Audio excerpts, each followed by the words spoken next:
Today I'd like to introduce you to 4 artists who love to use the symbol of love in their artwork. And I was super excited to see that our word for the week was characteristics, because the 4 artists that we'll be talking about today share the characteristic of using hearts in their art. We're going to start with the street artist named James Goldcrown, move on to one of my favorites, Chris Uphues. We'll look at the colorful and pattern-tastic art of Romero Britto, and also the artwork of Jim Dine, who does sculptures of hearts as well as paintings.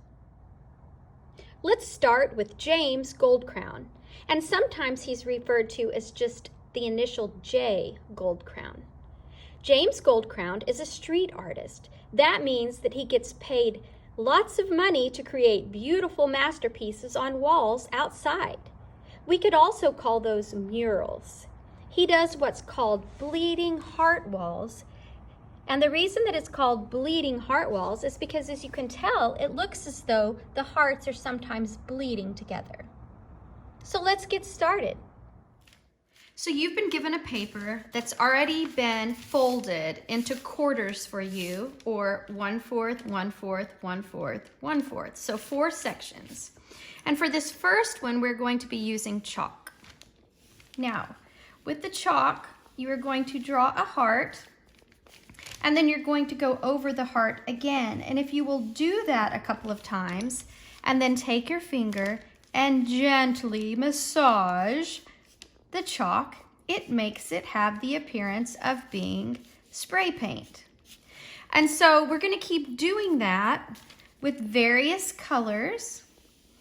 And as we do that, I would maybe suggest that you use a different finger each time that you're spreading out the chalk, because if you use the same finger, it's going to get dirty and the colors are going to all kind of blend together. So you continue to do this like Mr. Goldcrown would do. He has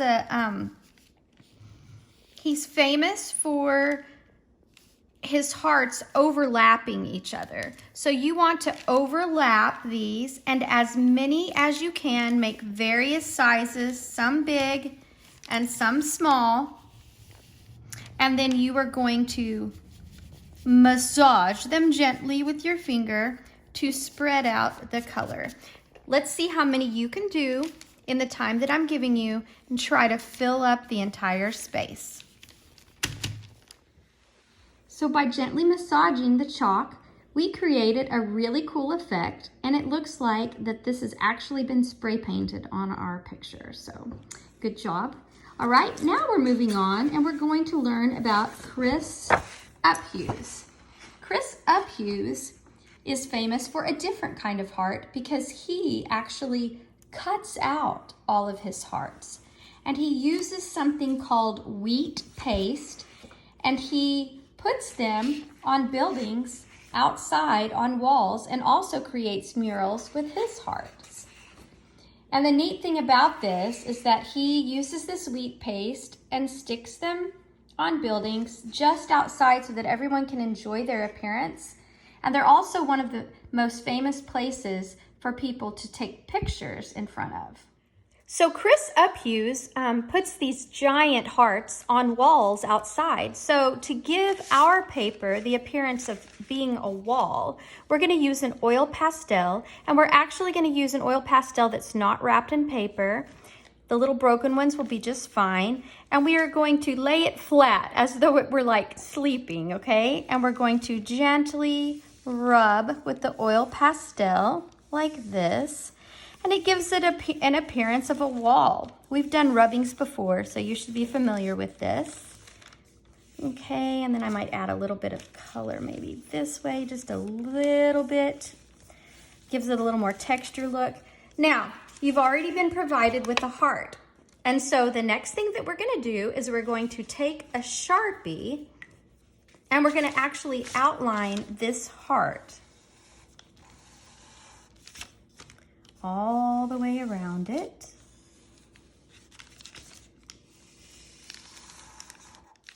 And now, to make it even stand out more, we're going to give this a silly little face. everybody's is different. This is when you can do your own freestyle, okay? So you will be able to do your heart face the way that you want. Now, Chris Uphughes does cartoon looking faces on all of his hearts.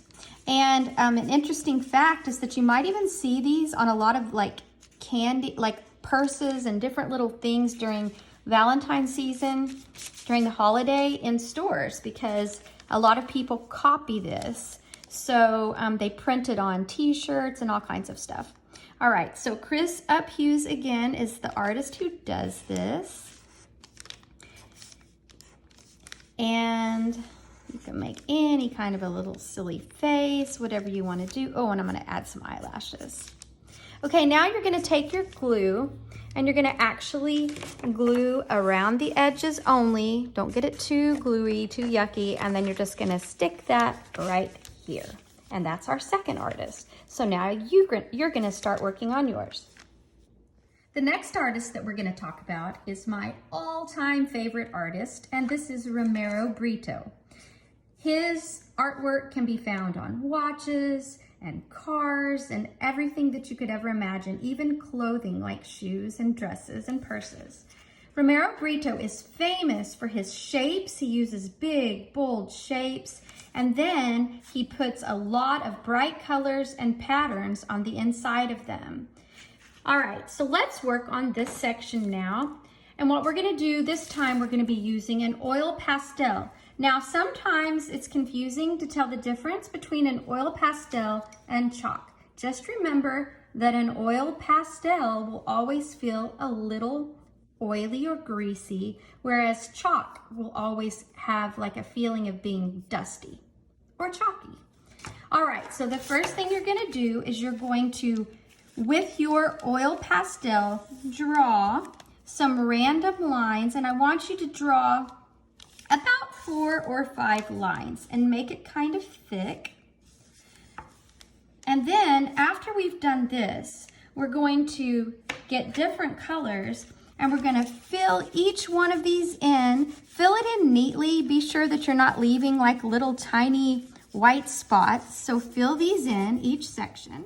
So once you have filled in each one of these sections, remember, fill up all that white space.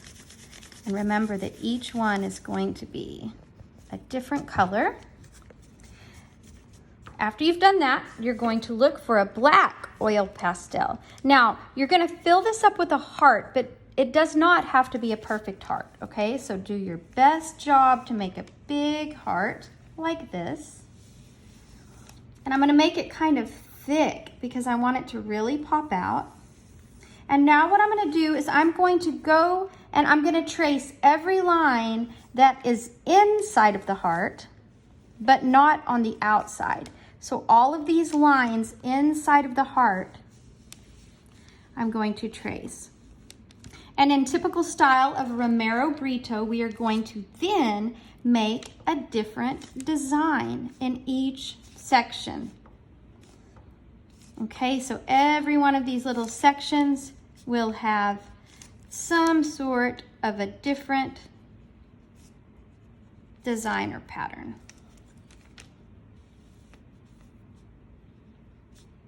Don't change it up. Each one has to have their own unique pattern.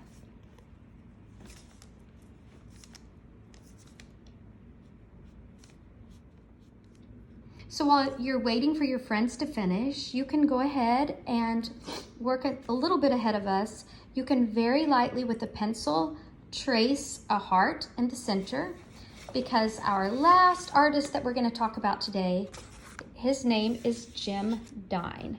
Now, I love his name because it was always easy for me to remember. Jim Dine rhymes with Valentine, so that's an easy way to remember. Jim Dine is a heart artist and sculptor. He's a painter and a sculptor, and he is also known as a pop artist. So what I love about Jim Dine is that he wasn't afraid to think outside the norm, and he uses all kinds of colors and things that you would not normally see in a Valentine in his work. So this is Mr. Jim Dine right here. And again, here's another one of his really cool looking paintings. So let's learn a little bit more about him. Are you ready to work on our last artist? All right, so the first thing we're gonna do is we're gonna use the paint sticks this time. And remember, with the paint sticks, be gentle, all right? Don't push them down. You're just going to gently make little dots on the outside of the heart that we drew with pencil. So we're gonna do this. I'm gonna do several of one color, and then I'm gonna change it up. And I'm gonna keep doing this until I have the entire thing filled in on the outside, just the outside of the heart. Okay, so now that we have the outside all filled up with dots, on the inside, we're going to make marks again. And on the inside, you're gonna just make more like little dash marks, because as you know, he has lots and lots of layers of paint on his artwork. So we're gonna fill this in until really we don't have any white showing. So I'm trying to fill in those last little spaces of white. And remember, it's not gonna be all one color. It's supposed to look like there's lots of different colors on the inside. Here's another one that I've done previously for you to look at. And the very last thing that we're gonna do, boys and girls, that pencil mark that we drew earlier, now we're gonna get to cover it up. So again, you're gonna switch to an oil pastel, find a black oil pastel, and we're gonna go around. And remember, in art, we never make mistakes. We turn our mistakes into masterpieces, because that's how we become better artists. So remember that when you have little things that slip up like that just did for me. Okay, so I've made this line thick, and now I'm gonna take my finger, and again, I'm just gonna very, very gently kind of blend it. And by blending it, hopefully it'll give it a little bit more of an appearance of like three-dimensional. All right, and there you have it. I hope that you've enjoyed learning about these 4 different heart artists. I think they're really neat artists, and I hope that you've enjoyed this lesson.